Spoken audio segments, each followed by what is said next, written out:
Good evening and welcome to the August 23rd Board of Education meeting. We have all 7 board members present. Item 2, adoption of the agenda. Do we have a motion? I motion to adopt the agenda as presented. Second. We have a motion and a second. Please cast your vote.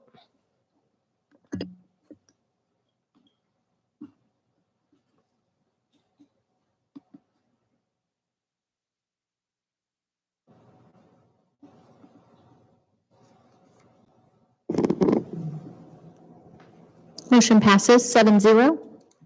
Thank you. Item 3A, public comment. Casey, do we have any public comment this evening? We do not. Thank you. And as a reminder, anyone wishing to provide public comments should contact Casey and complete our form online. This form should be submitted by 1 p.m. on Wednesday, the day of the board meeting. Item 4A, executive session. I move that we enter executive session for 10 minutes to discuss personnel matters of non-elected personnel in order to protect the privacy interests of the individuals to be discussed, and to return to this room at 41 p.m. Superintendent Dr. Allison Anderson Harder, Director of Human Resources Jared Giffen, and Attorney Tammy Samoji are invited to join the board for this session. No action is anticipated. Second. We have a motion and a second. Please cast your vote.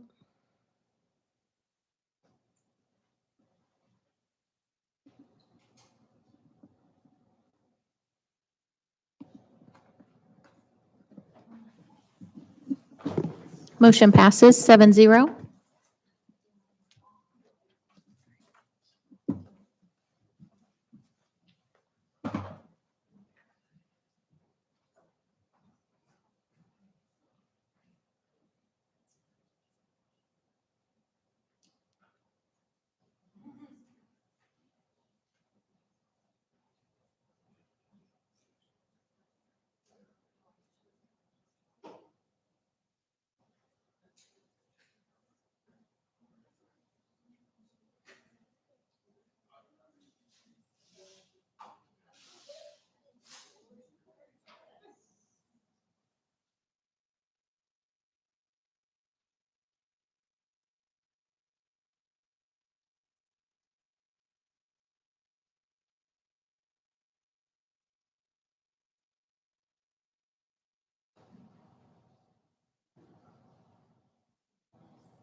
I motion to return to regular session. Second.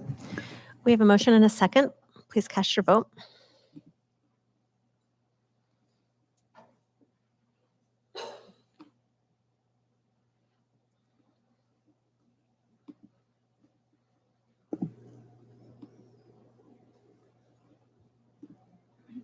Motion passes 7-0.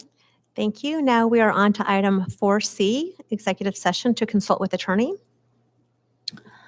I move that we enter executive session for 15 minutes for the exception for matters which would be deemed privilege in the attorney-client relationship under Kansas Open Meeting Act, and that we return to open session in this room at 6:58 p.m. My brain is tired. Superintendent Dr. Allison Harder, Director of Human Resources Jared Giffen, and Attorney Tammy Samoji are invited to join the board for this session. No action is anticipated, and since the time has changed, let's make that 6:40 or 6:59, please.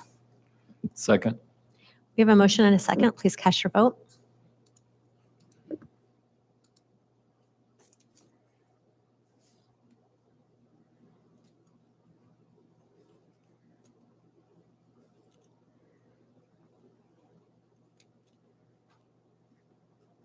Motion passes 7-0.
I motion to return to regular session.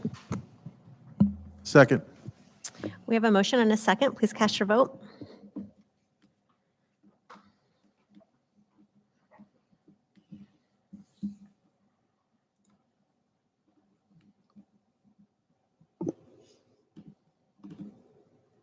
Motion passes 7-0.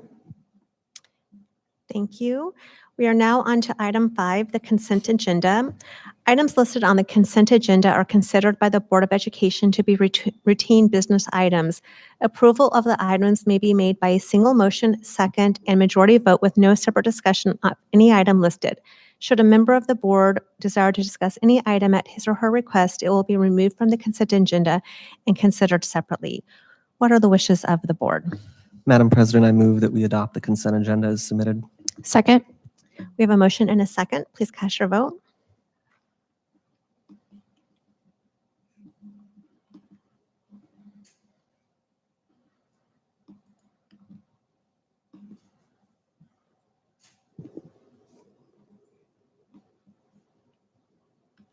Motion passes 7-0. Thank you. We now move on to item 7A, the 2023-2024 Emporia State University AmeriCorps host site agreement with USD253 Jones Early Childhood Development Center. We have Dr. Ryan Cardula, Director of Assessment and Accountability, to talk about this new MOU we would like to have approved as a partnership, the potential partnership with ESU. And this aligns with our Kansas kindergarten readiness and then our strategic plan goal of improving academic achievement for all students. Thank you, Dr. Harder, and thank you for letting me present on this agreement tonight. Basically, this agreement will provide up to 15 AmeriCorps members to provide educational services at Jones Education Center. This partnership will place more adults in the early childhood classrooms and provide additional opportunities for our students. To provide, so an easy way to think about what they're going to do is you can kind of think about what a teacher's aide might do, where they would work with small groups of students in pods, or they may work one-on-one with students. So that's kind of what they're going to be doing. Miss Tasia Markowitz, who's the program director at ESU, and Joy McGehee, who is the principal at Jones, will work together to identify needs and provide professional development for these students. These students are college-age students, educational majors. So this is a great opportunity for them to get some one-on-one experience, to get some great experience working with children, particularly early learning children. We're really excited about this partnership with ESU as a host site for the AmeriCorps program. AmeriCorps members will get really good experience working with children in an educational setting. So that's really all I have. Thank you for listening. I hope you like the agreement. I think it's really good for us. It's good for ESU also. What questions might you have? I don't have any questions, but I will say as an AmeriCorps alumni myself, I'm really excited for this opportunity for everyone. Yeah, I agree. I think it just sounds like a really great partnership. Yeah, I would agree also. I think that, as so much happens in early childhood, and that really lays the foundation for a child's whole educational journey. So the more supports that we can put into that building and to give to those teachers and students, it's just going to yield great rewards for our district. Yeah, I think it's going to be a really good opportunity for both us and the students at ESU. Great. Any other comments, questions? This is an action item. I move to approve the 2023-2024 Emporia State University AmeriCorps host site agreement with USD253 Jones Early Childhood Development Center as submitted. Second. We have a motion and a second. Please cast your vote.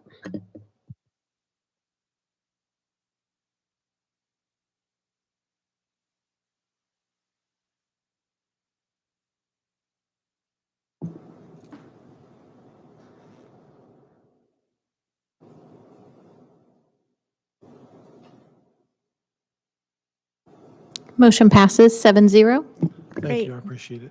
Thank you, Thanks. everyone. Thank you, Ryan. Next is item 7B, a health and wellness update. We have Mrs. Jen Arndt, who's our Director of Nursing, who's here to talk to us about health and wellness of our students. Also, this is an action item that as we were talking about this, we also noticed that we did not end the masking policy back from COVID back in February of 2022. So Mrs. Jen Art and Dr. Erica Mickelson is also available to answer questions. This aligns with our goals, support the social emotional development of our educational community, and create purposeful community-wide educational activities that promote an inclusive culture of learning. Awesome. Well, thanks for having me here. If I learned anything with these board meetings, blue light is on. So, hey, first step, I'm good. Because you guys all know how I get those nervous, palmy hands up here. No, anyways, no, I appreciate you guys having me here. It's nice to be here, not just for giving COVID updates. So thanks for letting me be here just to highlight what we do as a district to ensure the health and wellness of our students and our staff. So just a picture of our nursing staff. We have 9 registered nurses in the school districts. So we have my position. We now have 2 nurses at the high school. We have a nurse at the middle school.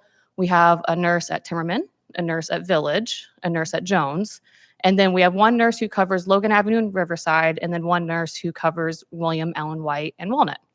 In addition to that, we have what I call some of our saints in the district who don't get talked about enough, and those are our health office aides.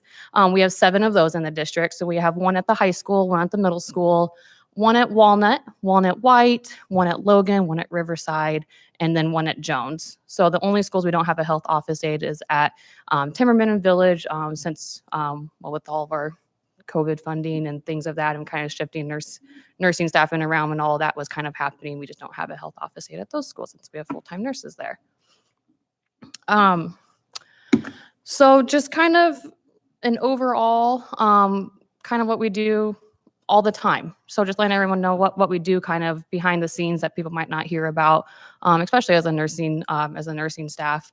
So what we do all the time is we review health histories, and that's something that we do at enrollment. What parents will fill out at enrollment is their health histories for their student. And that is something that we want to just point out how important that part of enrollment is. People think that since they've already been in our district before, we already have their information, and then it just rolls over. So yes, it does just stay current year to year. However, every single year, every single health history gets looked at and reviewed again. And so we always have, it seems like we sometimes we'll have to call parents and that sort of thing after, like, hey, I noticed, last year we had asthma listed. Now we don't have asthma listed. Was it something that it was more of a reactive airway situation and we grew out of it? Did something happen over the summer? So we like to tell parents, if you can fill those out, I know they're time consuming, but if you can fill that out, to the most completeness, that would help us out a lot as well, because every single student gets reviewed every single year. So just kind of nice to know. But from those health histories is where a lot of our coordination starts with our parents. So we'll know if students need to take daily medications with us, if they need procedures while they're in school. We coordinate, of course, care with just our medically fragile students. We update medical alerts, and so that gets put into Power School. So then people who need to see medical alerts for that student, an icon pops up for that, and so people are able to see kind of what's going on there. And then some medical alerts, some of those students need an individualized healthcare plan to go along with that. And so really, from those health histories is where we really get a lot of that information started and that communication started with our parents. So that's something, like I said, every student gets. We also require and maintain immunization records. We work with those families, of course, who are exempt for vaccinations, whether it's a medical reason or religious reason. We also require and maintain school physicals. And then we also have sports physicals. So we have our new website has been amazing. Lindell's worked with me a lot to kind of get how we want the nursing services kind of part set up. So it's really great. We've been able to have a lot of forms that have been able to get on the website that we use district wide. lots of frequently asked questions, this, that. So a lot of those things are found on there for our families now, and kind of the why behind it. And so I was going to read it just straight from where what it says from our website and how it is listed on there. But just so everyone knows, all students entering the Emporia Public Schools for the first time must submit an evidence of a health assessment. For preschool and kindergarten students, the physical examination should be within 12 months prior to school entry. All other students, grades 1 through 12, if they're entering the district for the first time, they should provide an evidence of a physical examination that was completed sometime during their school career. So if they want to call a doctor, like, hey, I just need that kindergarten physical, we can accept it. But of course, we would want the most up-to-date one that you do have. That physical must be completed by an MD, a DO, a nurse practitioner, or a physician assistant. And then for the sports physicals, so once you enter school, it's kind of a one and done type of thing just for school entry. And then once you start getting older and you want to start playing sports, that starts from grade 7 to 12. And if you do want to do a sport, then you have to have a physical every year at that point if you're playing sports. The school district, we do provide a day where we do free physical night, and it's always it's either May 1st or later. And those are for students grades 8 through 12. And a lot of people ask, well, how come we can't have the 7th graders in there since they're going to get those CASHA physicals done too? Well, technically, this is their first time playing sports within the school. And so what we really want is that one-on-one with the doctor in the doctor's office with that student the first time, instead of, if you've ever been to our school physical night, it's a lot of kids. I mean, we go through hundreds of kids. And so that very first one, we want it one-on-one with the doctor in their office. And that's what the physicians prefer to. So let's see. What else do we do? We do lots of screenings. So lots of screenings yearly. There's hearing screenings, there's vision screenings, there's dental screenings. The hearing screenings, what is required is that we conduct those for our preschool and kindergartners every year. And then after that, it's every 3 years. For vision, this one's a little more, definitely you get screened a lot more for your vision that are required. So anyone from preschool up through grades 3. So every year from preschool to grade 3, you'll get a vision screen done every year. And then after that, it's 5th, 7th, and 10th grade years. Of course, if there's ever a concern in between those times that we're conducting those, what we call our mass health screenings, the teacher or a parent can always reach out to the school nurse, like, hey, I've been noticed my kid's been squinting a lot, or I don't know, they had a bad ear infection. I feel like they're not hearing right. Can you do a quick screen? So we can always do that in our offices, of course, if that's asked in between those actual specific dates. And then yearly, we do dental screening. So we partner with CareArc, and they come, and when we do our mass health screening dates, they come and they do very quick dental inspections. And it really is, they look in their mouth, put a flashlight in the mouth, and just see if they can spot anything that they need to say, hey, let's go look at something further. But then later down the road, this is more for our pre-K to elementary, but they do a Future Smiles dental clinic with us too. So they'll schedule it every 6 months. So it kind of corresponds with how often you need to go to the dentist. And so they usually come in the fall and the spring for us too. And that's a great partnership with CareArc. And then I did share this today with some of our staff, but I got an email actually just today that was just saying that in the last school year, there was over 185,000 children who received a dental screening last school year, and it's the highest number of children that have been screened since reporting began over 15 years ago. So it's just really cool that we were a part of that. So yeah. We do assessments all day long. During respiratory season, we see anywhere from 30 to 100 students and staff members, depending on the school, of course, for illnesses at each building. Of course, from there, we can decide, if we can go back to class, if we warrant, some type of test, if we need to go home to be further evaluated. And then just day to day, we see anywhere probably from 10 to 60 students and staff every day just in our offices. So we're constantly doing health assessments. constantly doing just assessments in general, just how we're going to keep, our students and staff safe, such as like our, how we're monitoring the heat right now.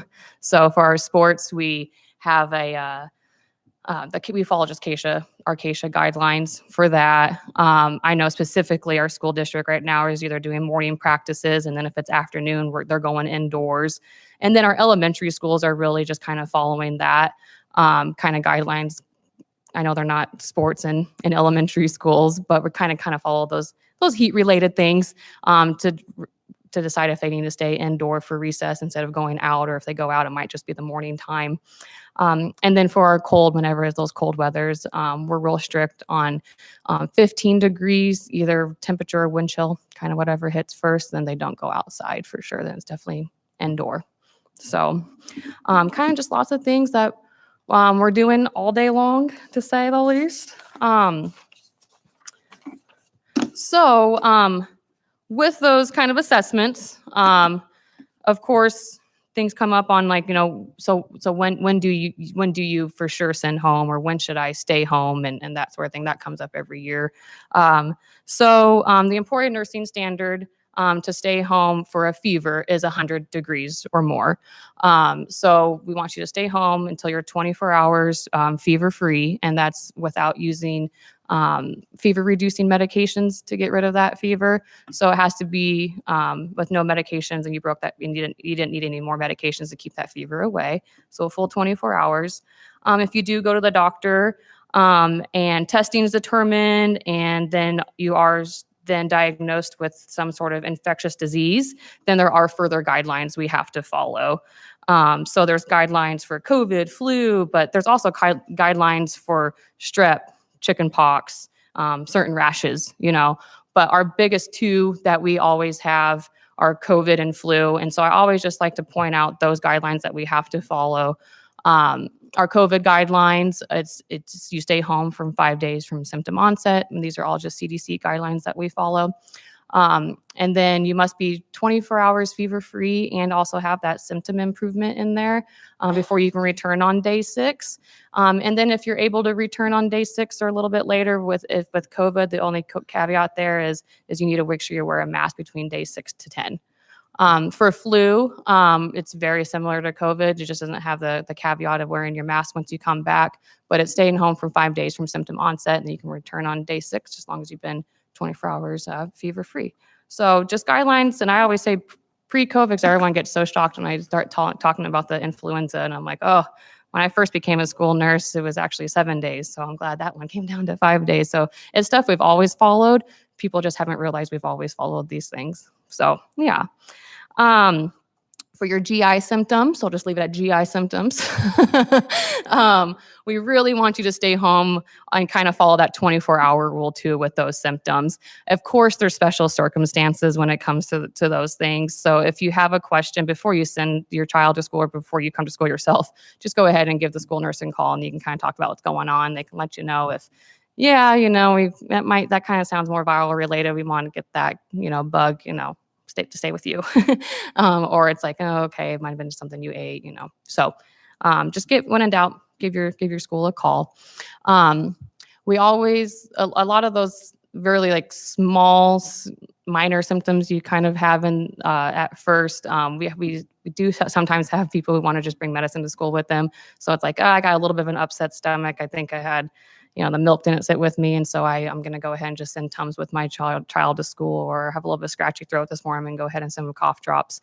So we think of those as very harmless. We don't really think of those as medications, but really they are medications. There's medicine inside them. So just never send medicine to school with your child. Our littles, they think Tums, is candy, and they want to pass that out. I'm like, oh, there's medicine in there. No, let's not do that. And the same thing, cough drops. especially with our littles. But there are just certain rules we have to follow. We didn't make them up, I promise. But just certain rules we have to follow. So those would be, so like cough drops and Tums, those would be considered over-the-counter type of medications. So if you want your child to have that at school, totally fine. Not a big deal. It just needs to be kept in the nurse's office. We have to have a form signed that says like, yes, we can in fact administer this. And then it also needs to come in the original bottle. So we can't just have them sent to us in a baggie. It has to come to us in that original bottle so we can see the dosing and the whole 9 yards. With all of those. And then also if it's a prescription medication, same thing, needs to be kept in the nurse's office.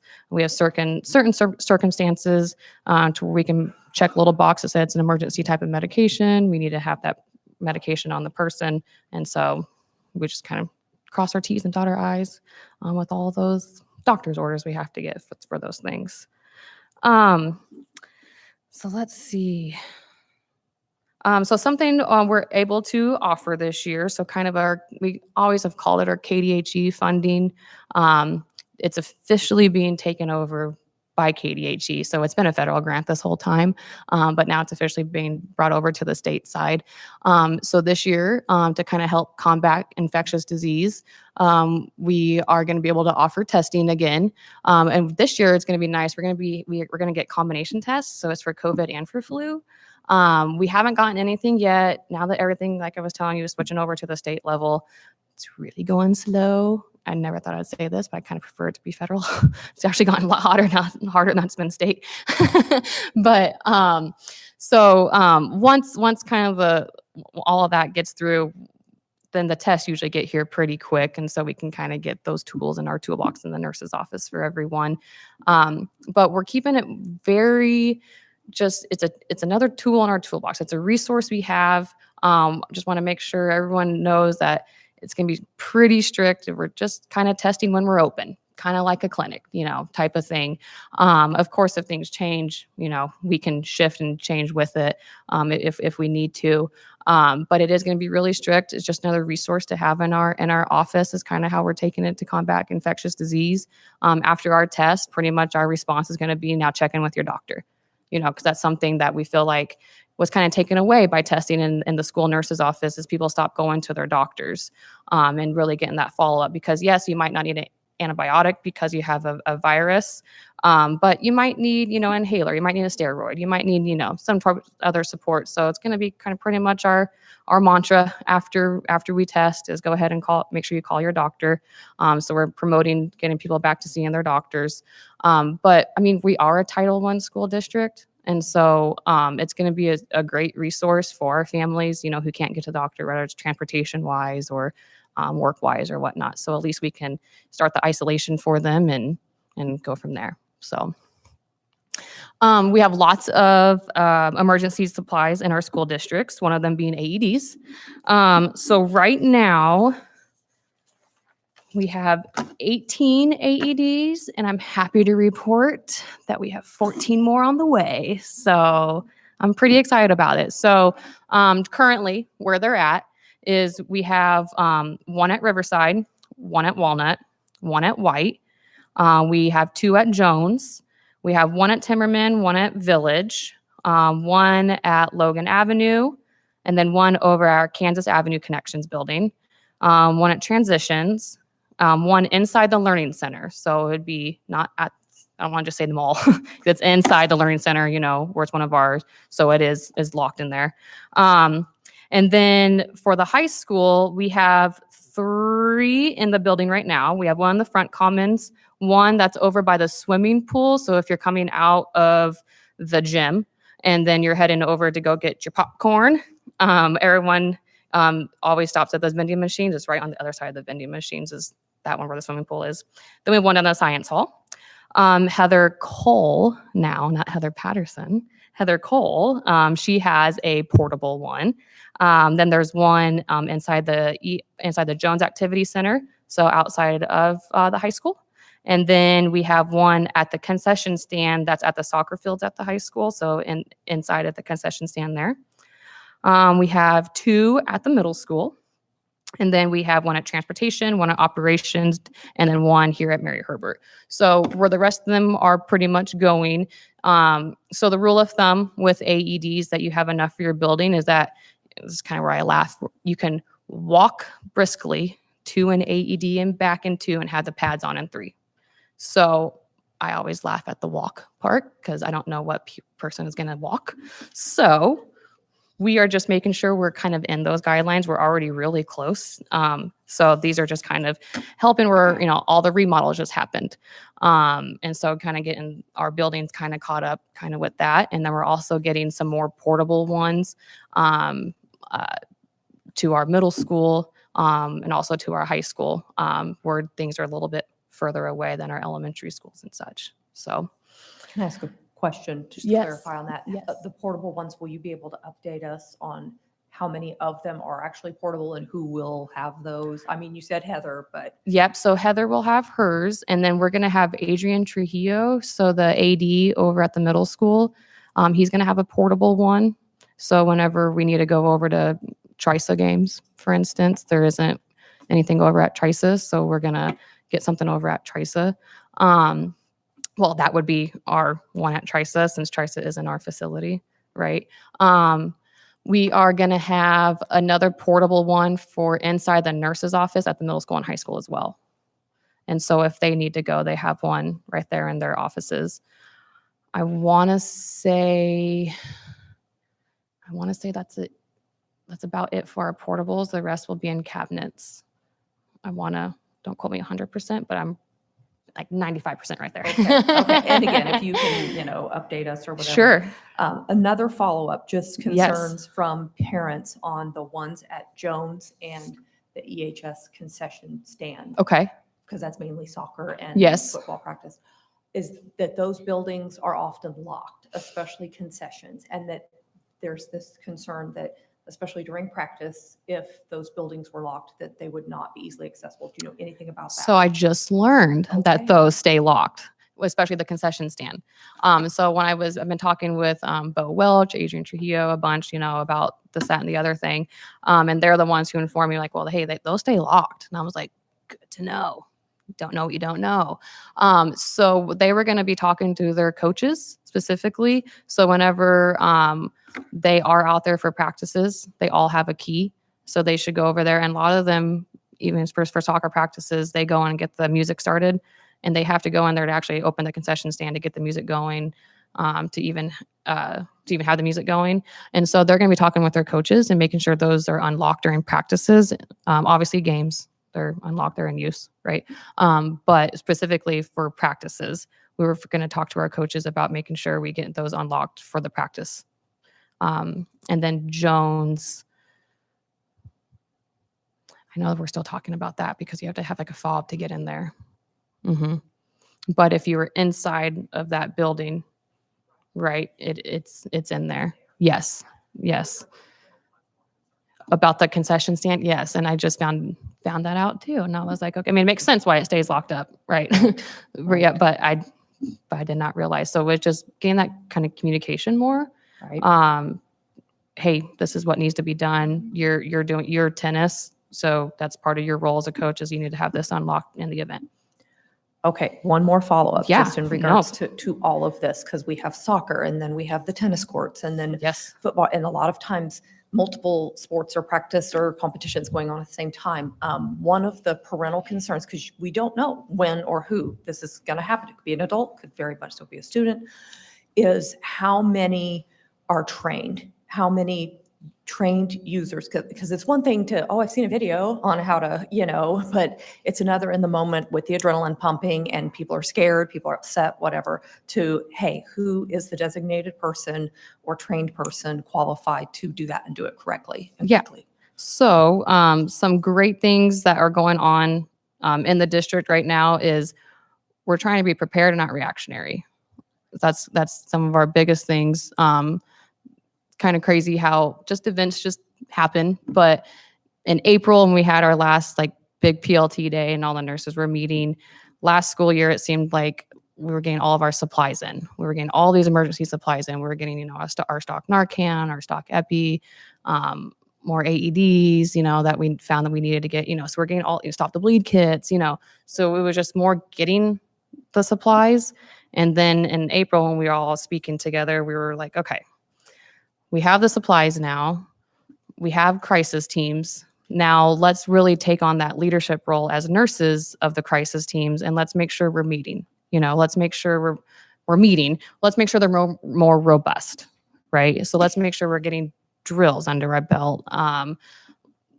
Some things I'm kind of getting ahead of myself here on the because I was going to kind of get into kind of some of the stuff we do as a district. But we've been rolling out a lot of professional development that's been newer that we haven't really gotten in the past. So something that we started rolling out last year is, I need to rename it, but I started calling it lunch duty training. And we were going around and I was just training people who were specifically assigned to lunch duty. And I was teaching them how to help with choking. And in the event your choking maneuvers were not working in advance, what to do. But that also entails looking at an AED, the steps for an AED are, where that AED is, a new presentation that nursing staff is also rolling out this year is we're just calling it common emergency in the school setting. So it's really just, hey, we don't know. We're going to know some of these kids are going to have some diagnoses, right? But then you might come across someone who has a seizure for the first time or has an anaphylactic reaction for the first time. And so we just kind of give them basic 101, like what you need to do in the event this happens, what you need to say to the nurse so we know what to bring with us, who to call, that sort of thing. But then we go around and every school is tailorized their PowerPoint and we also have all these emergency supplies, such as our AEDs, Narcan, Epi, stop the bleed kits. Here's where they're at. So we're just really getting more visual with everything. We're getting more signage in soon to really just highlight like, hey, these were our AEDs are, those are kind of some of the preparedness things that kind of are going. Again, like I kind of jumping over myself. The nursing staff, which I'm pretty excited, which lots of partnerships happening. But one of our partnerships is we're partnering with Project Adam. So that's out of Children's Mercy. And they're going to make sure that we are officially making our schools heart smart.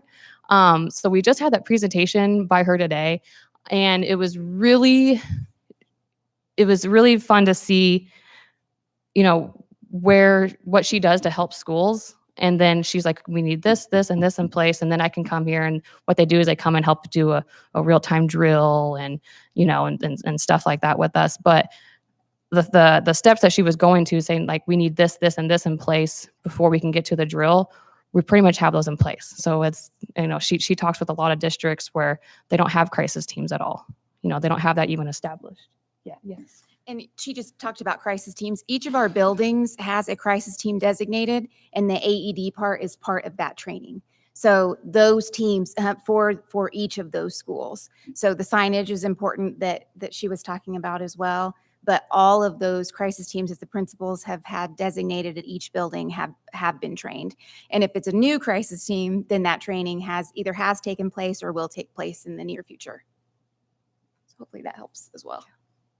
I have just a follow-up question, and sorry to interrupt while you're doing a really great presentation. So really important stuff.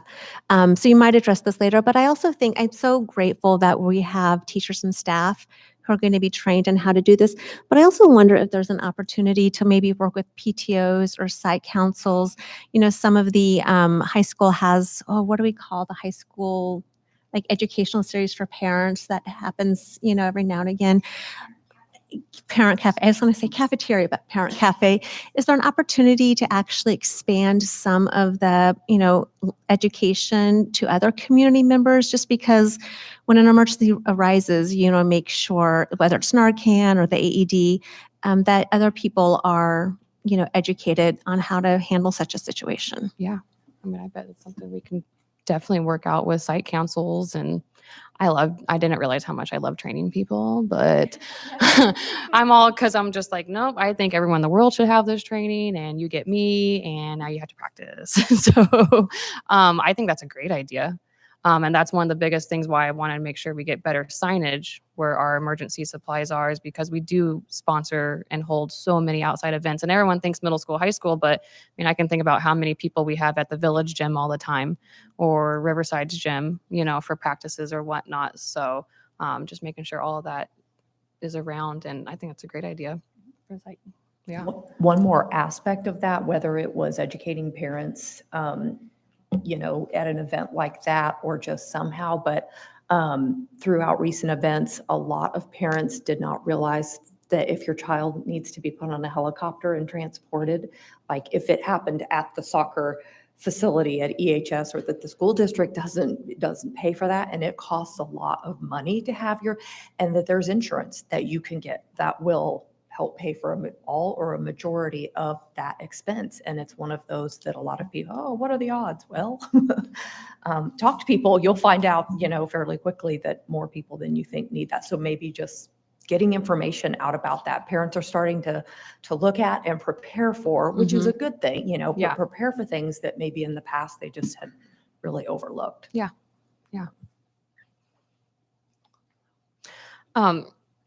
So some of the other emergency supplies is any other questions about? The only other thing, and this AED is so specifically? not a big deal, No, that's okay. is I would really suggest that on the keys, they put a Red Cross wrap on it. You know what I mean? Make that the easiest key on your key ring to find. So if you're freaking out, you can find the key to the For our concession cabinets? stand really Oh. fast. I see what you're saying. Because if Okay. you're out on the field and you're door. like, oh my gosh, now what do I do? Yes. So that one's got the giant red dangle thing on Yes. it. Whatever you have to do to make that the most obvious key on your Yep. key And that's ring. why we've been talking with our coaches Yeah. too. Let's do Yeah. 4 I mean, if we practice have to starts. spend This is part $2 of- more per key, I think Yeah. it's worth it. Yes. And then just so you know too, so if you did need to use one of our AEDs or anything out of our emergency response kit cabinets, they're meant for anyone off the street to use. And so they're not necessarily locked, but they're alarmed. We've never had anyone mess with them before. So it is kind of nice to note too, those, they're not locked. So anyone can just go and open it, and then it does sound an alarm. And I always tell people when I give my training, I just tell everyone, keep that door open, keep that alarm ringing, and you're going to start bringing some cavalry your way too, just by doing it like that. So yeah. But yes, any other AED specific questions? And we go over, so we make sure our school district has the same AED wherever you're at too. So we're not buying multiple different types. Whenever I give my CPR trainings, or whenever I do the lunch duty training, or now I have our common emergencies PowerPoint that we've been giving to, and that's still rolling out. So staff are still getting that. But we do point out, this is what our AED looks like. So anywhere in USD253 building, if you need an AED, this is what it looks like. Yes. And so we give specifics on, yeah, oh, absolutely. Yeah. Last year, kind of alluded on this already, just other supplies we have, just so everyone knows, we do have stock Narcan in all of our schools, and I'm getting those in our auxiliary buildings now. So I'm getting those, so over in transportation operations here. We also have stock epinephrines, and that's only in pre-K through, transitions technically. So pre-K through transitions. We do have stock epinephrine in the event there is an anaphylactic reaction. We have stop the bleed kits. And then in every single classroom, we have classroom emergency bags. And so those are something that are they're not used for just the day-to-day stuff that goes on. They're in the classroom. So in the event we had to relocate and get out of the building for, the tornado just went through, we got to get out of here for whatever reason. Those are on all the buildings now, or all the classrooms. Can I ask a quick question about the EpiPens? Yeah. At the middle school and high school level, are they allowed to keep that on them, or does it still have to be at the office? No, they can keep that They on can. them. Yeah, Okay. they can even do that as young as elementary. As long as we have the box sign that says for this person needs it on their person, usually, it's in their backpack. But there are certain medications such as inhalers, epinephrine, seizure meds, diabetes meds, Okay, but- if they need to be on the person, and then they can be. Now, I came as an elementary school nurse before, and so I used to have a lot of parents been like, oh no, Tommy, my second grader, can keep his inhaler. I would make him come to me in my nurse's office and be like, okay, you need your inhaler. You just took it. Tell me when you can take it again.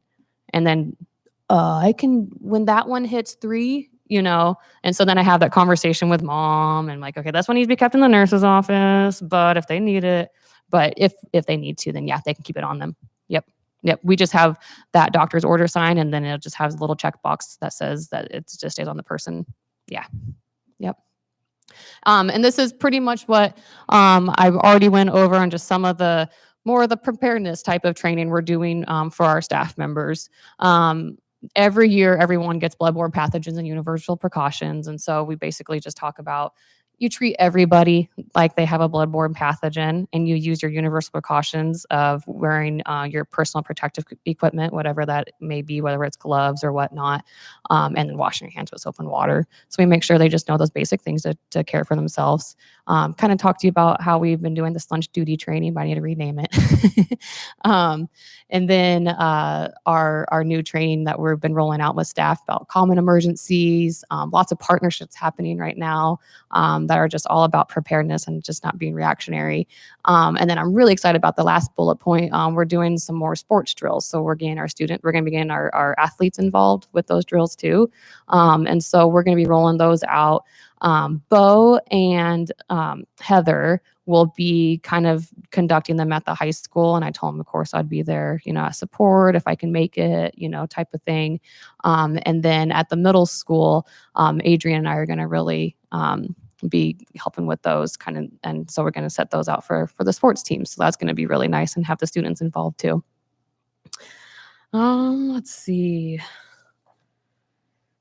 Oh, and then here's where I was going to start talking about our crisis teams. There we go. So just goals throughout the district is how I said, kind of already hit on this, but we have crisis teams. We have them in every school. Those crisis team members are CPR certified. However, they're CPR certified. That was 6 months ago. You haven't done a simulation in 6 months. You haven't practiced chest compressions or running to go get your AED or those steps. You might forget these things. So our goal is to start bringing more drills back to our crisis teams this year. So one is going to be partnering with Project Adam. And so that'll be a drill. I'd love to do a drill where we do a stop the bleed drill, a Narcan and Epi day, just how to use the supplies you have and how to be prepared for them. Yeah.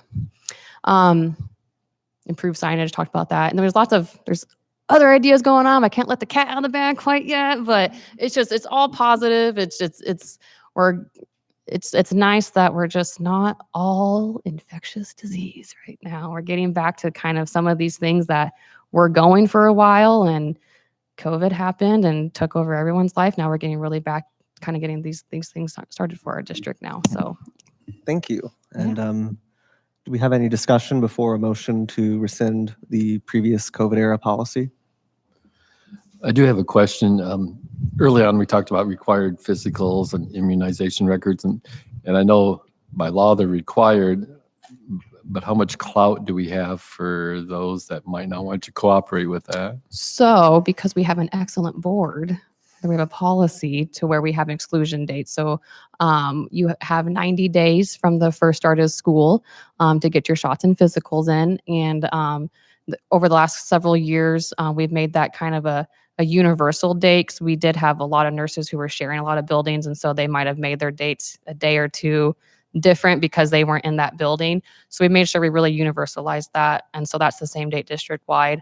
And then I will say we are kind of sticklers on that. So if your documentation are not turned in by that date, then unfortunately you're not allowed to return to school until those things are turned in. Now, say that date has come, but then and they just couldn't get an appointment, and they have an appointment scheduled for 2 weeks after that date, totally fine. Just get the appointment and you can keep coming to school. I'm not going to hold you off for that, but then once that appointment is in, then we just ask for that pretty much the next day and kind of go from there.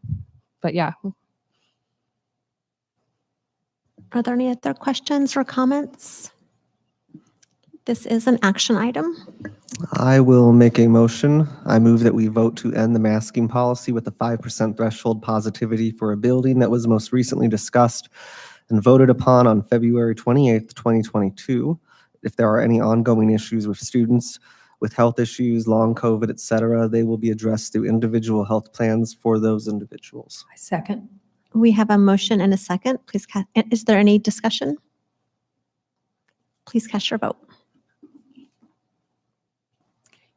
Thank you, guys. I appreciate you it. so It's always much. nice kind of talking about everything we do. So Yes, thank you, guys. You do a great job. Well, Thank you. Thank you. Thanks. Motion passes 7-0. Thank you. And now we are on to item 8A, the 2023-2024 budget review. Dr. Harder? All right. Mrs. Pam Stranathan is very excited. She's going to jump the gun there.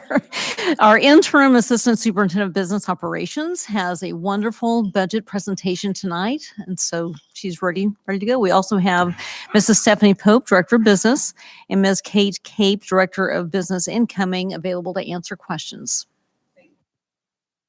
We're on. Thank you, Dr. Harder, and to the board also. I'm setting up props here. Do we have a microphone?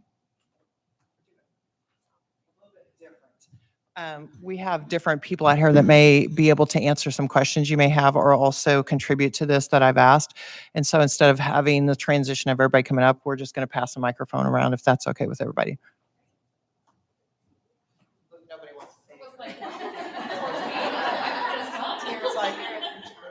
It's the budget. We don't talk about the budget.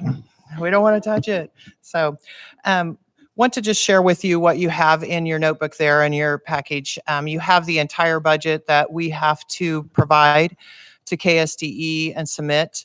But what I've tried to do for you all, along with Stephanie and Kate, is to narrow that down to the presentation and the documents that we have to publish, and that we also give the opportunity for the public to come to a hearing and to share their input to that.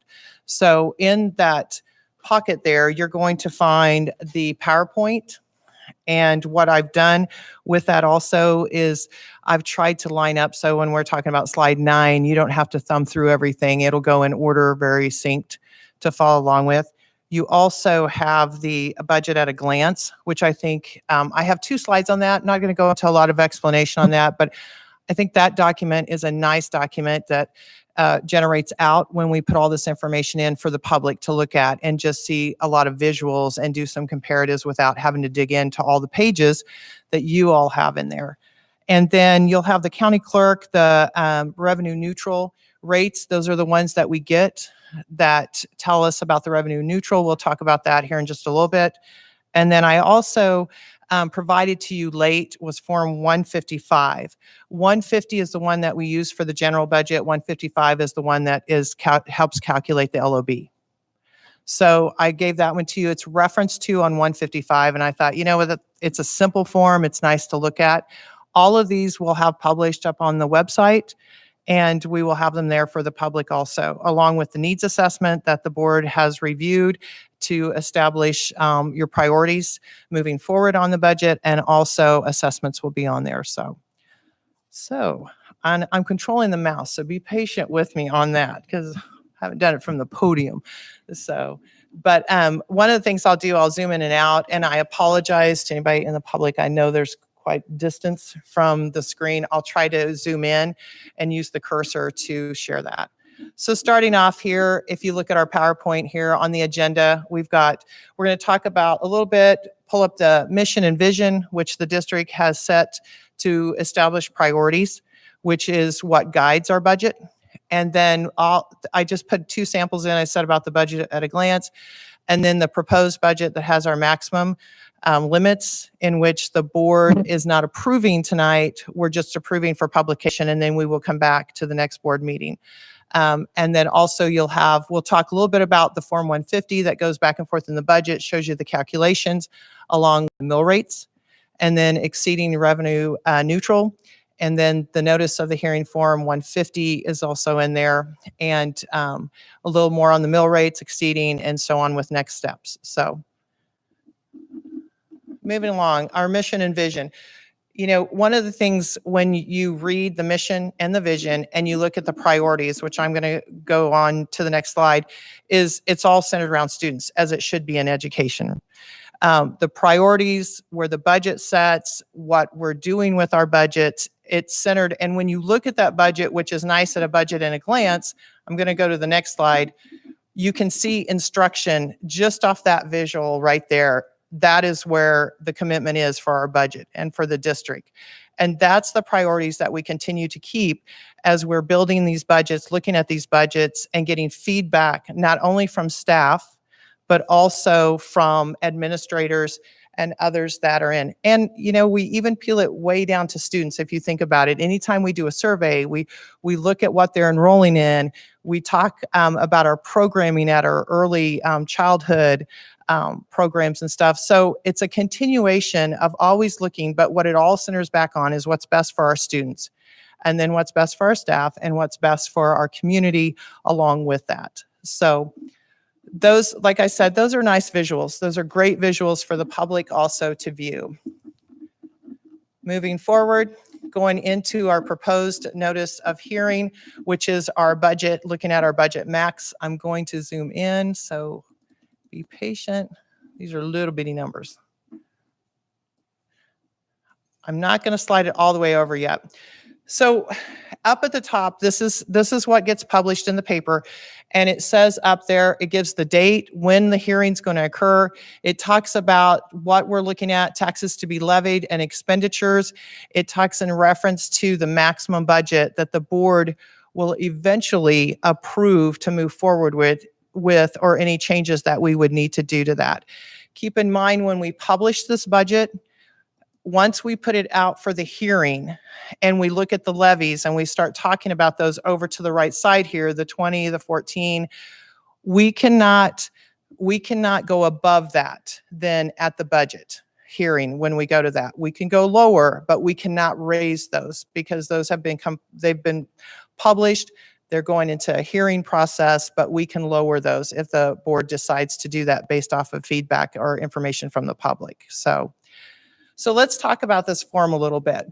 What you see here is that you've got the actual expenditures. You've got 2 years of actual expenditures. What we've put on there for you is what was budgeted. So what were those ceilings, those maximum limits on, at least on the general? And we can go back and talk about those others if we need to. But looking at those, what did we put as the max? One of the things when looking at the max is you want to make sure that based off of the information that we're receiving from directors, from buildings, is that we have enough max put into there for some of the unknowns. And that's where we'll get into talking a little bit about special education, talking about our capital outlay, of how you put that in there.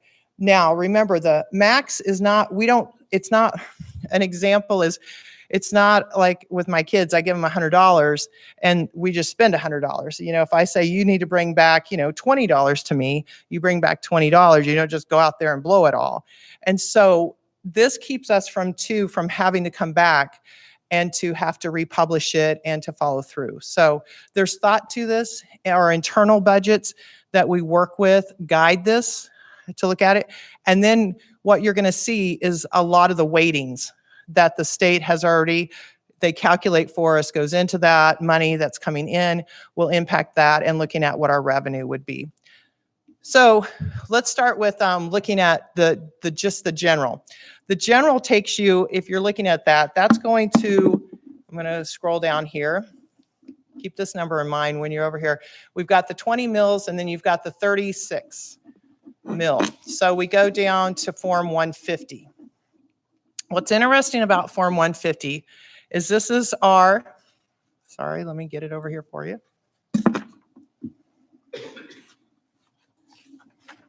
This is our school finance formula.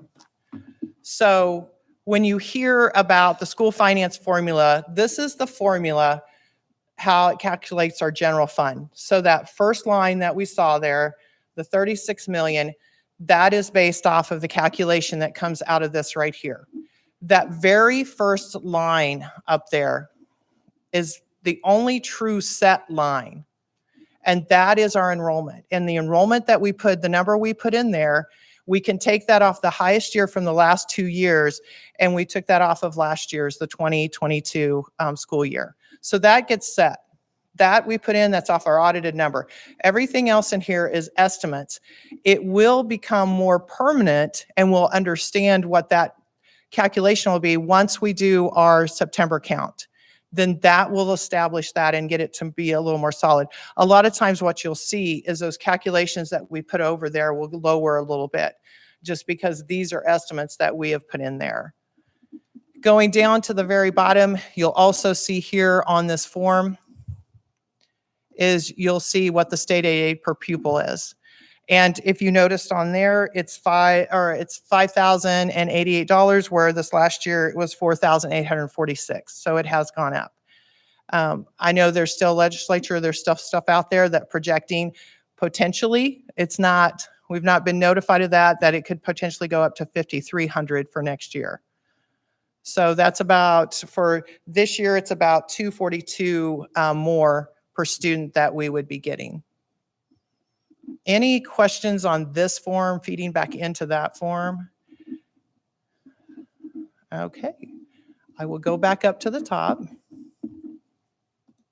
Thank you for being patient while I'm running through that. So going back to, so then when we go back and we look at our budget, you're going to notice that when we're going down through this, you're going to see where we've got some calculations here that may be a little bit higher than what they've been in the past, or you're going, okay, or people may go, well, why don't we just keep that at what the actual expenditures were? But knowing with our needs, knowing with our students, with our increase, and also keep in mind that, once again, that flow through of the calculation of the money that we get and reimbursements that we get from the state does impact that. So I know that there are maybe some questions, and I'll go through some of these. At risk, if you look at the at risk number up there, we've got that at 9 mil. Right now, where in the past it was spent about 5, so we've put that up some.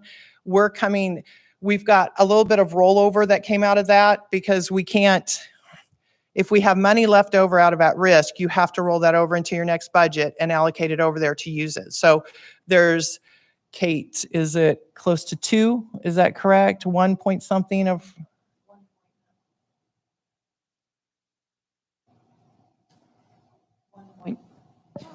Sorry, 1.9. Okay, 1.9. So that rolled over into that, and then we put more into that, along with some calculations with that, to help with some of the programming and some of the things that we're looking at moving forward with. Once again, we do not have to spend that max. Going on down, another one that may be at question a little bit is our capital outlay. Well, capital outlay, that, remember, we keep that at 8 mils. And that one's got more into it too, because we know our facilities, we know air conditioning, we know we've got roofs, we've got some things that what I have put out for Corey and also the buildings is to start looking at a 1, 3, and a 5-year plan, so that we're not trying to replace our air conditioning and our roofing and everything all in one lump sum, because that money right there, I mean, some of our air conditioning units to replace in larger quantities is over $1 million. So we've got to start planning this out and get it into a rotation. So we're working towards that. Another area you'll see going down there is hitting on the food service. Food service, what we saw there is we've got price of foods that went up with staffing and things along that line that fed into that. And also we were able to transfer over some money over into that to help support. So we did do that. So a part of that is, Stephanie, what did we end up in that? About 700,000 on the? Yeah, right at the limit.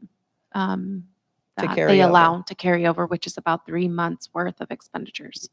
And we felt like that was a safe harbor for them to be able to give that amount of just 3 months in case something, who knows, but once again, does not have to be used.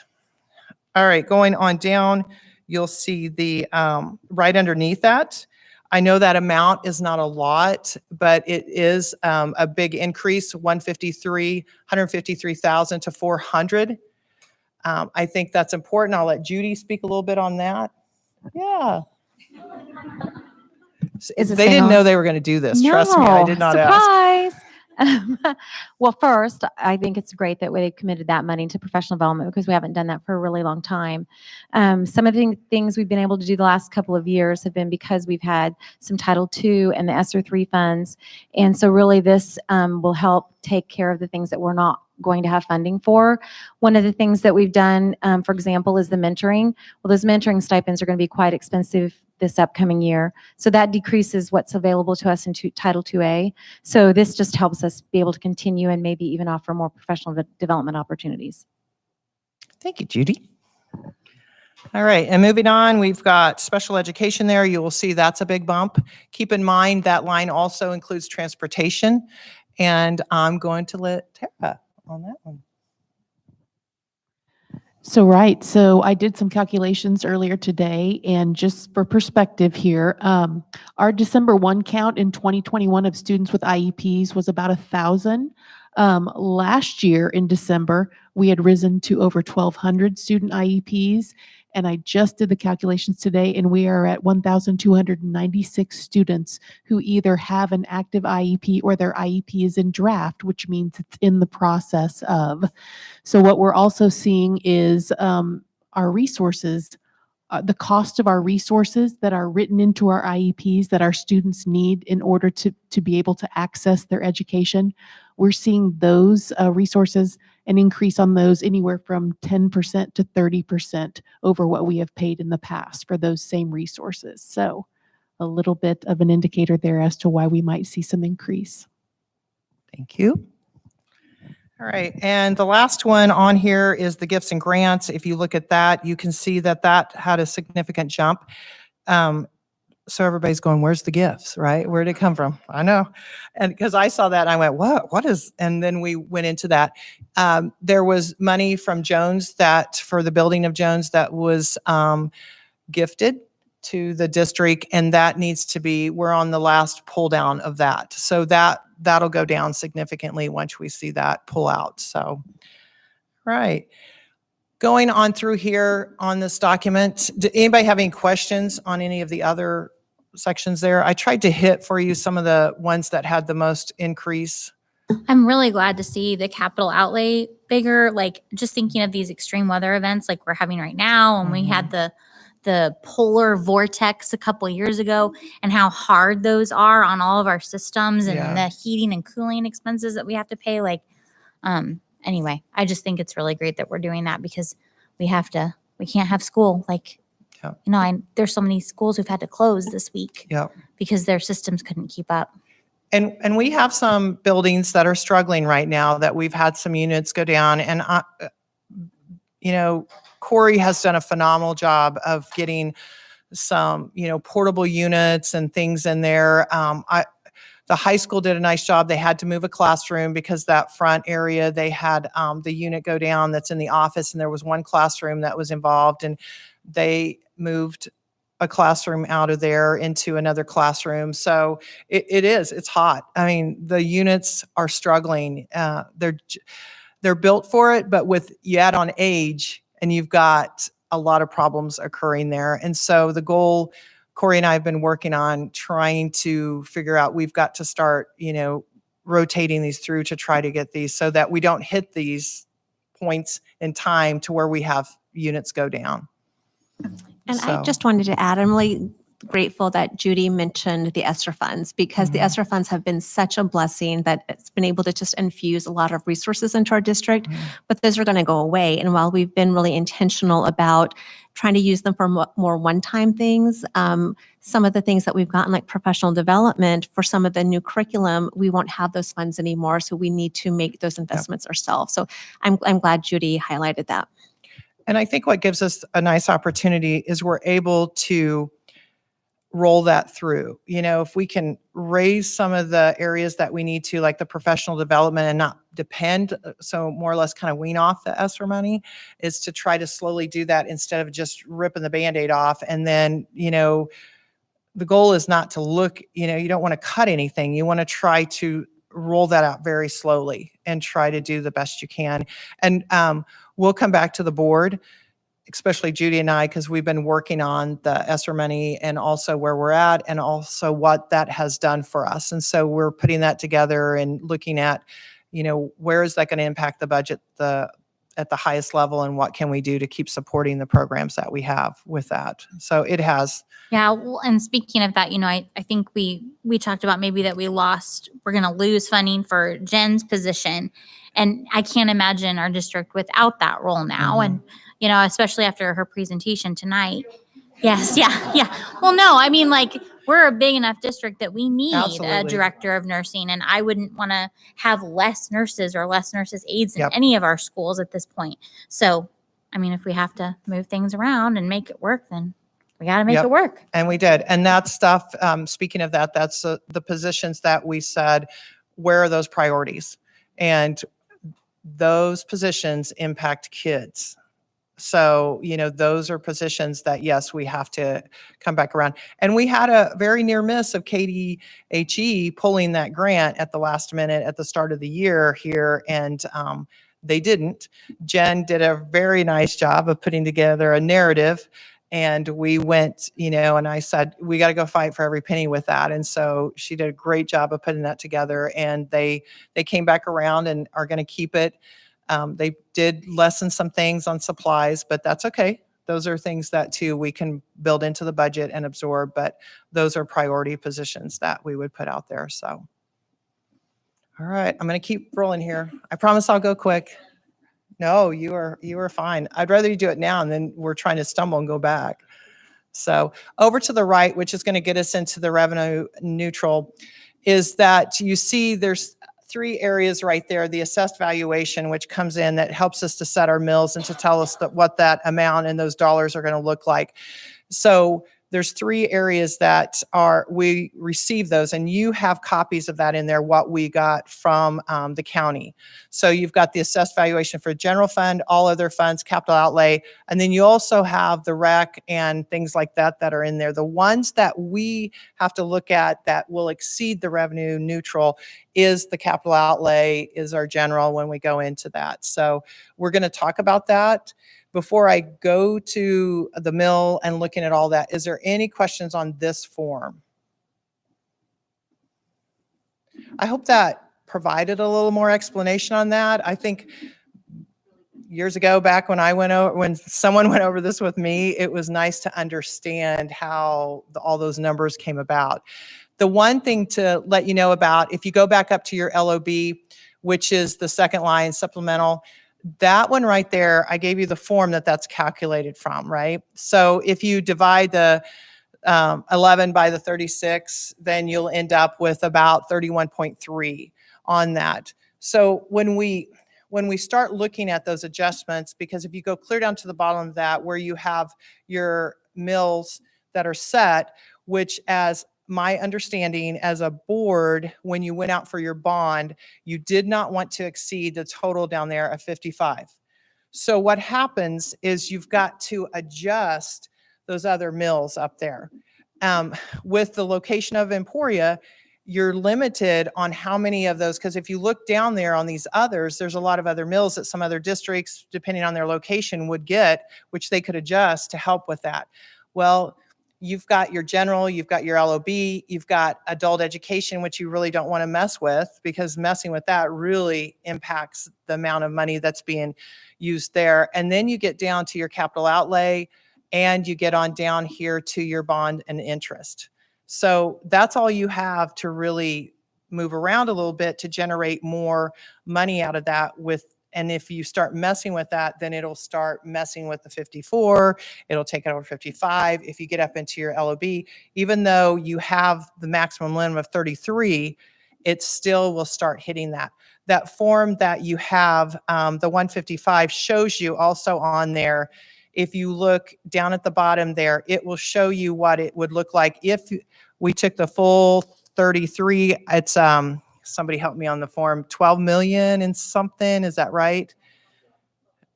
And then what we proposed was the to keep the 14.285, which keeps it at the 31.3. So any questions on that? I would just say to that 55 mil levy limit, we intentionally kept that, and that was a lot of discussion about how much money we could do for our bond project. And, knowing that prices keep going up and taxes keep going up, we could have initially had a needs assessment for our district that was like $125 million. When we looked at everything that everybody wanted to do, and we scaled it down to 78 million, which was still really Yeah. a big ask, but we intentionally kept that mill levy flat. And Nice.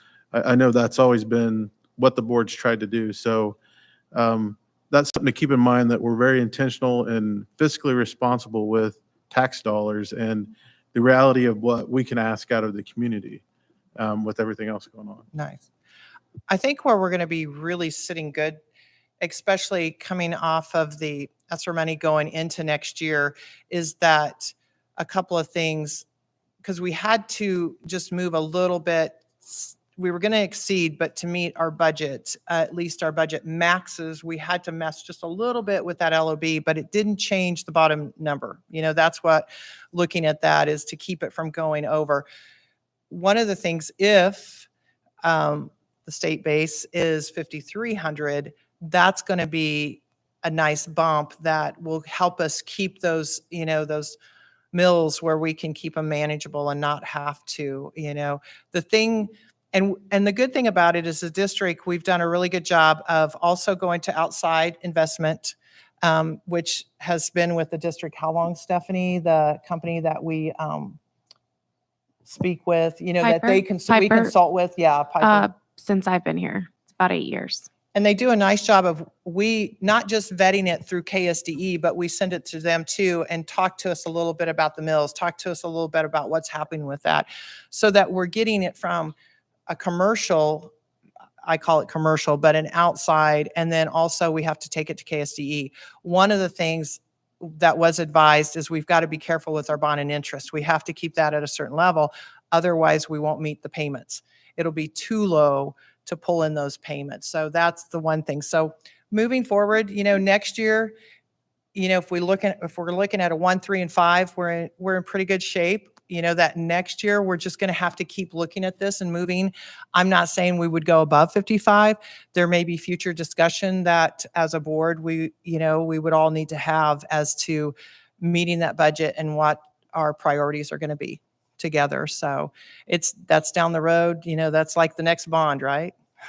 So. Well, and one other point too is the special education funding. I'm happy to see that go up, but the reality is that we are moving around funds, and those funds could be used somewhere else.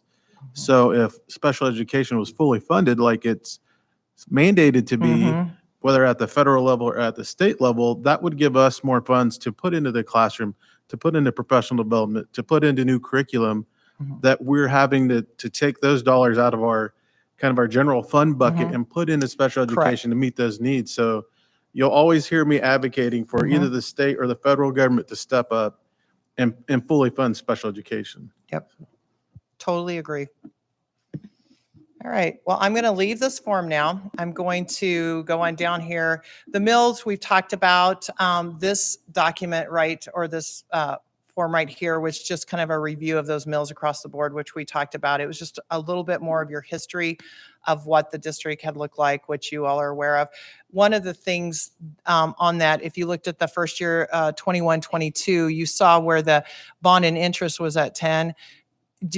And I don't know if you remember this or recall it, but the state reimbursement aid that came with that, remember the bonds were at 60% and then they reduced it.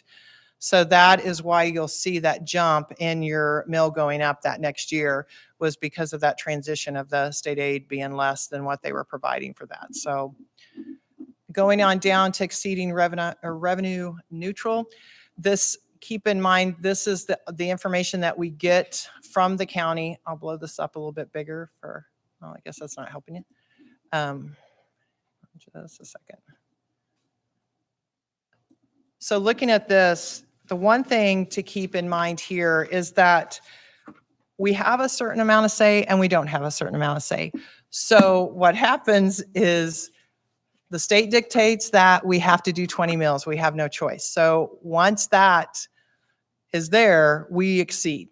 We're over. So we automatically have to go into submitting the paperwork for this and then going into having a hearing to exceed that. Once again, like I had shared, it's hard to adjust those to try to not exceed that. So on this document, what you're seeing here is what the actual tax levy was in 22-23, what the tax rate. Now this tax rate is the one that we gave them. So that's the one that was published with your budget. And then what you're seeing here is to keep it neutral so that it does not change is what the county gives us back. And that's in those documents you have, that what they recommend to keep it neutral. Well, we can't keep it at 17. It automatically goes up. And then that's where we hit those ceilings with the 20 and then going to 8. And then once again, coming back down and trying to adjust any of those, there's none to adjust. I mean, you're very limited on what we can adjust. So that's what causes us to exceed that revenue neutral and have to go above that. So Pam, just Yes. to reiterate what I think you just said, but if every school district's doing the 20 mil, every school district would be above the revenue Yeah. neutral, no matter what, if they're getting state aid. Correct. They had passed a bill, the initial bill, I'm sorry, I can't remember it, which caused everybody to go up to the 20 mil. And then they just reauthorized that again. So you have to they keep reauthorizing it for 2 years at a time, but every district has to hit that 20. We don't get to choose. There's no option to it. We have to do that. So, yeah. All right, going on down. So what's our next steps? Well, we have to publish, which we will get that out in the papers. Well, it'll be on our website. All this information will be there. The next thing is we'll have a hearing on 9/13. The revenue neutral will go first. And the reason it goes first is if the board doesn't approve it, then you can't do the budget. You can't move to the next one. So that'll go first. There's a 5-minute hearing process there. If it needs to go longer, it can go longer. Then the budget will come next. And then from there, we'll communicate and evaluate and get communication out. One of the things for the board moving forward, we're going to try to do some more reporting, quarterly reporting or monthly reporting, more in reference to the budget so that you're seeing more of that and it's out front to you. So. And I want to thank a few people. Also, if you have questions, I want to thank Stephanie and Kate. There was some long hours we were all up here and sorting through. The one thing that the state, with their platform, only one person can be working in that budget at a time. So it's Stephanie took the reins on that, and Kate and I were doing the background and trying to get as much information in there. But Kate and Stephanie did a wonderful job of getting that in there and getting it on time. Kate did all your organization of everything that you see there and greatly appreciate it and working together and to get that done for the district. So thank you. Any questions? I know it was different than what you've had in the past. I just hope it's a better way to help explain it to you, to look at it. Absolutely. I 1000% is what Jeremy just said. I feel like I have a really great handle on the budget. Not only was the content great in your PowerPoint, but I really liked your design also. Thanks. So great job. Thanks. Just overall, thank you. Since I've been on the school board now for almost my full term, I feel like it's almost taken me the entirety of my term to wrap my head around all of this. And so I've Yeah. seen it introduced multiple times, even before with tables and little jars that we put things in. And I appreciate your work on this and the work of Stephanie and Kate. Very Thanks. much so. Thank This you. was easily digestible. So we'll have 2 motions that we'll have Great. to do for publication. This is only for publication. Great. Thank you so much, Pam. And so that was just our discussion, and we'll move on to 8B. And I believe, Lillian, we have some protocols you have to, yeah, okay. Okay, I'm just making sure I'm on the right 8B. Yes, okay. The governing body of Unified School District 253 will meet on the 13th day of September 2023 at 6:30 p.m. at 1700 West 7th Avenue, Emporia, Kansas 66801 for the purpose of hearing and answering objections of taxpayers relating to the proposed use of all funds and the amount of tax to be levied. Detailed budget information, including budget profile, is available at Mary Herbert Education Center and will be available at this hearing. Thank you, Lillian. And this is an action item.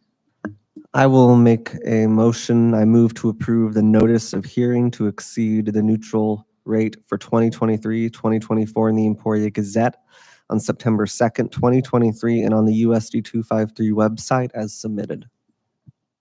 Second. Thank you. We have a motion and a second. Does it need to say revenue neutral rate? I Or I know the motion doesn't say it, but does the motion need to say the revenue neutral rate? The way the motion is, friendly amendment, I move to exceed the revenue neutral rate in that language. Thank you. Just wanted to make sure. Or do we still have your second? Second. Great. Is there any further discussion? Thank you. Please cast your vote.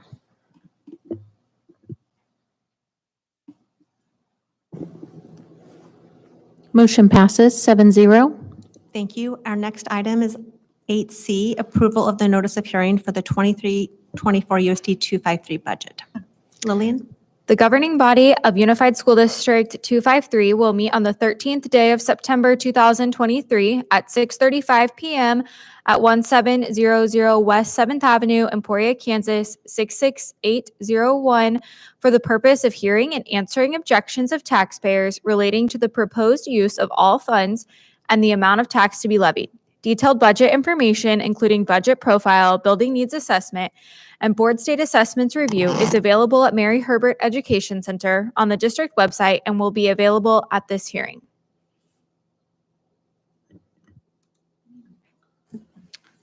I move to approve publication of the notice of hearing for the 2023-2024 USD 253 budget in the Emporia Gazette on September 2nd, 2023, and on the USD 253 website as submitted. We have a motion and a second. Is there any further discussion? Please cast your vote.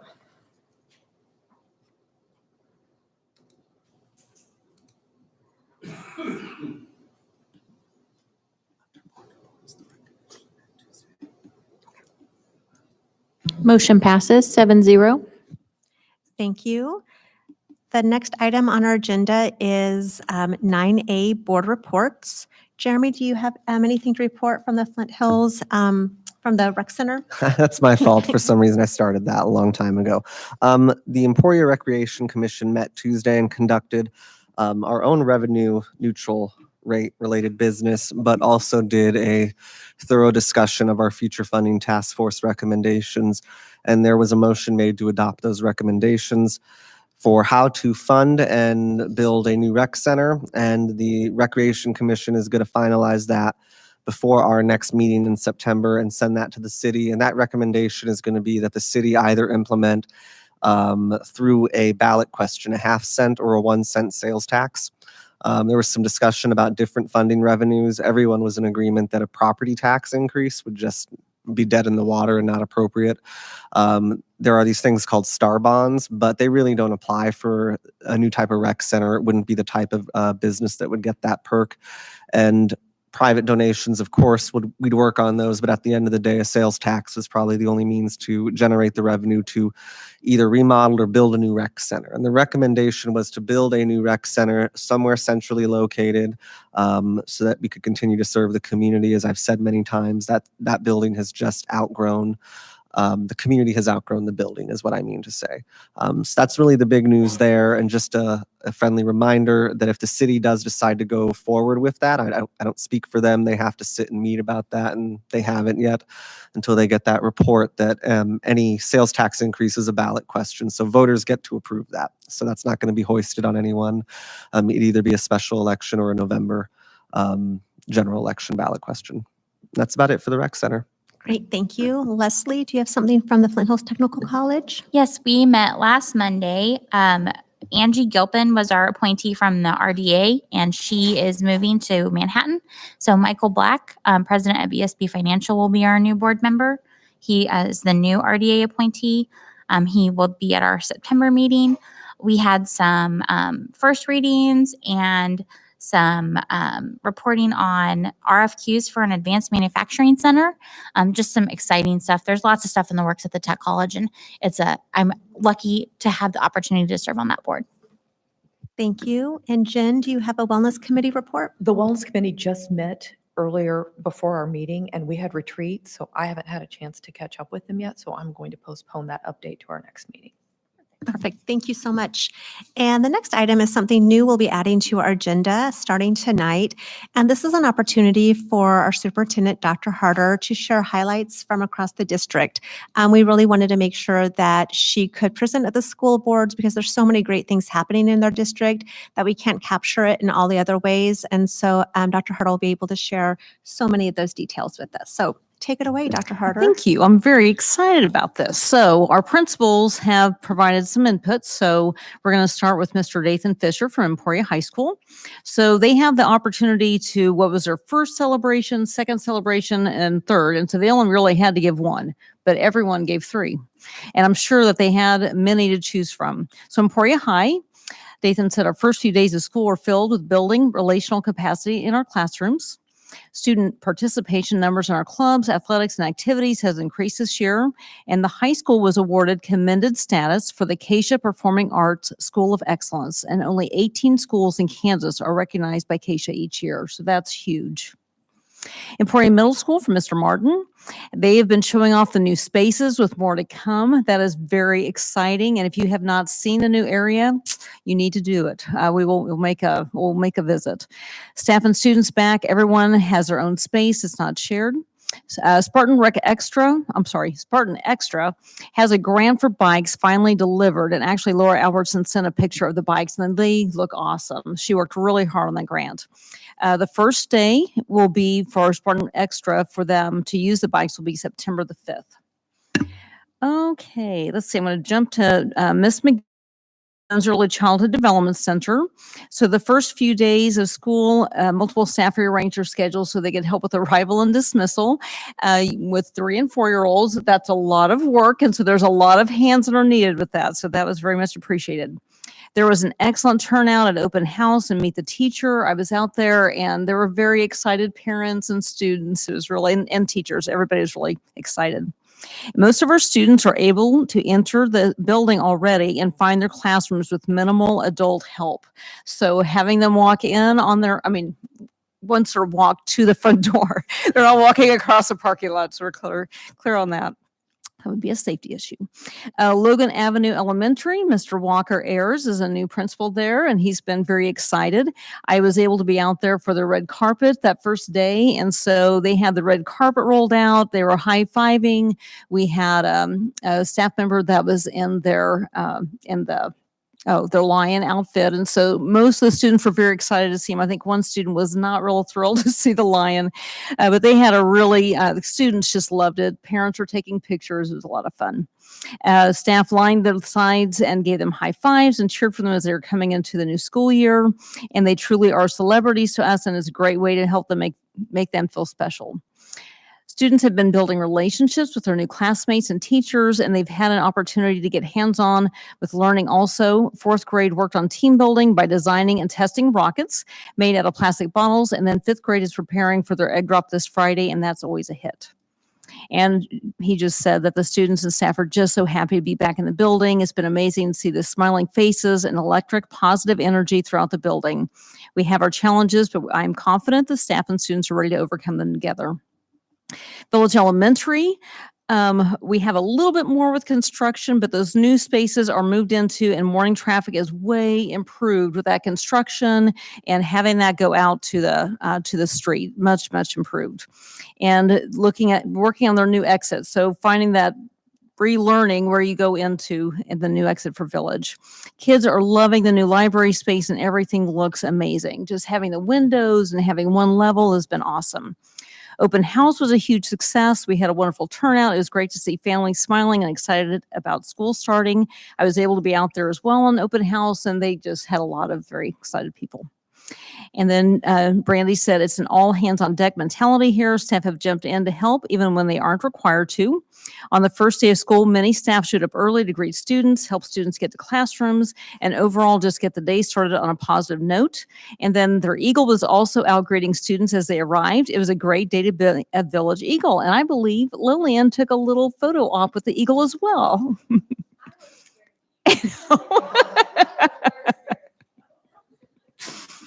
Timmerman Elementary with Lori Curzon. Student Council is back for the second year, and nominations are being accepted for students in grades 3rd through 5th grade, and their focus this year will be community projects. We had an assembly to kick off the school year, be a dream maker, not a dream breaker, featuring Omega Man Superhero. Omega Man focused on prevention of bullying, encouraging others, and perseverance. And my understanding from Mrs. Curzon is that Omega Man was making his way through all the elementaries. So that was something very exciting for students. And then she also said students are back and excited to be at school. We're in the process of planning a 20th year celebration when Timmerman first opened, and they plan to invite Timmerman alumni along with former staff and principals for the September celebration. So we'll keep the board members in the loop of that as well. Riverside Elementary with Emily Baker.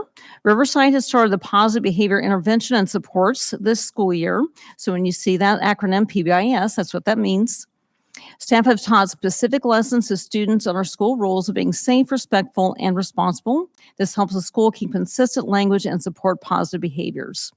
Riverside would also like to highlight our magnificent classified staff, including our custodial staff, teacher aides, paras, food service, and front office staff. They help ensure that kids are welcomed each day and start their day right on the right foot. And then she also mentioned Omega Man being there on Tuesday. Students were very excited to meet a positive role model and superhero that helped reinforce the concept of being kind to each other through his message and his amazing feats of strength. Mrs. Curzon also mentioned that he did bend a metal rod and then tore a book in two, which we weren't sure how he felt about the book part, but he was strong. So that was his strength feat. William Allen White from Telkirk. The energy level and happiness has refilled the hallways and classrooms. It's so great to have our staff and students back with us. I'm so grateful for the we can mindset throughout the staff at William Allen White. There is truly a sense of collective efficacy, which continues to grow strength within our school family. Peers and new staff alike are collaborating, supporting each other as teammates, and truly working toward common goals and a belief that we can succeed together. The tireless effort and hard work from every individual staff member working toward the improvement of our school as a whole and the success of students as a group at an individual level. Our staff is working together to set tremendous tone and approach as we get this year underway. Walnut Elementary from Jamie Dakin. Our first parent-teacher organization meeting was well attended. We have a lot of parents eager to be involved with their child's education. PTO did a great job at decorating Walnut coming in. They had beautiful balloons, very, very welcoming. We had a great back-to-school assembly with Omega Man highlighting making good choices and being inclusive. We have a lot of new students in our building this year, some from other buildings in our districts, and some are from other districts and states. The transition has been smooth, and we are looking forward to getting to know our new friends even better. So in addition to what the principals shared, I want to highlight our childcare classrooms. When I was out at Jones earlier this week, Joy was sharing about a para who's able to bring her infant to childcare. She can use a mother's room, and then she can bring the infant back to childcare. So it's just so awesome to do that. So we've just had a lot of really positive feedback from the staff members that are using the childcare classrooms and our staff members that are working in the childcare classrooms. We have some more room to grow as far as getting more toys and those kinds of things, but that's going great. I want to highlight new directors, our Corey Nicolette that Pam mentioned with our grounds and maintenance, David Carlson, food service, and then specialist Carrie Paul for supply. They have been amazing additions, and so we're just very grateful. They filled roles that had been filled for very many years, and so those were some hard shoes to fill, and they've just been hitting the ground running and doing a great job. Podcast, we've been doing a lot of podcasts, and I want to highlight Garrett Hayes, that's sitting right over there. So he's our audio guy, and he always does a run through with our guests about making sure to pause that if we have a mess up, and I like to show, not on purpose necessarily, how to do that. But we've had some really great podcasts, and so we're just trying to get that out there more. Jen Arndt did that recently, and that'll go out on Friday. We thought this was good timing with her presentation. So she'll really highlight a lot of the things that she said, and then there's additional information in there as well. We also had our AVID teachers from the middle school and the high school that talked about AVID. So that has been very helpful. Also, Lindell Lindgren helping put those together and looking at different themes. But there's so many things happening in our district that's really good that it's just, we have a lot of interviews to do. So it's good. Social media. So Carlos McDaniel, I'm sure that you are seeing on Instagram and Facebook. He is getting out there. He did a video with Omega Man or of Omega Man. He's highlighting our new staff members. And so just really just pumping out all the positives. Brandy Mitchell had put some things out on Twitter that they're trying to do to highlight every single staff member. And when I reached out and said what a great job she was doing, she said she is just doing the best she can just to pump as much positive out there as possible. And so that's exactly what we're doing here too. So that's just been awesome. And then we just have a great admin team and all staff, so our returning staff as well as our new staff. We've just been, we've had a really great start to the school year.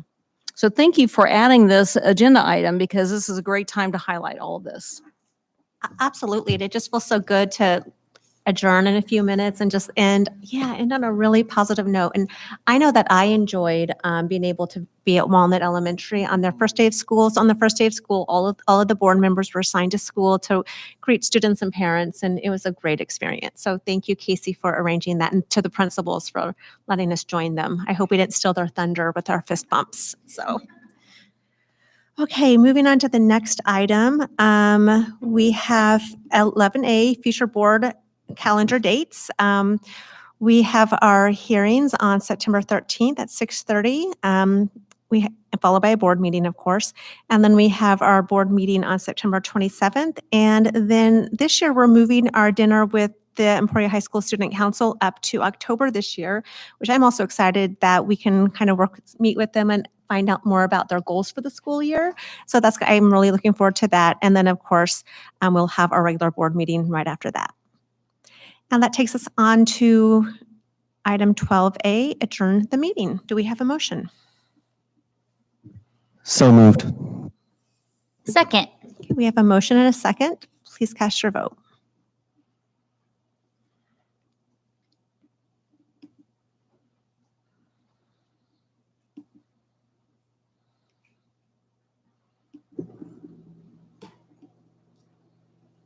Motion passes 7-0. Thank you, everyone. Have a good evening.